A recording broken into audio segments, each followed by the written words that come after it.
বর্তমানে খুলনা রেলওয়ে স্টেশনে বসে রয়েছি। এই যে যাত্রীগুলো বসে রয়েছে, দেখেন কি হিসাবে বসে রয়েছে সবাই। এই যে যাত্রীগুলো দেখতেছেন, সবাই গন্তব্যস্থানে যাওয়ার জন্য আপাতত বসে রয়েছে, স্টেশনে বসে রয়েছে।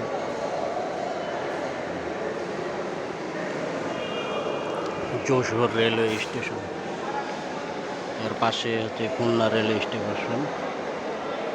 আমাদের যশোর থেকে যাওয়ার কথা ছিল, কিন্তু এটা খুলনা রেলওয়ে স্টেশন দেখার জন্য চলে এসেছি।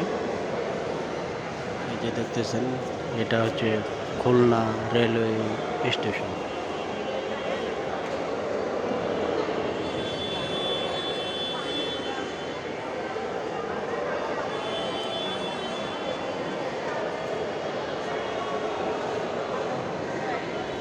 খুব সুন্দরভাবে সাজানো রয়েছে।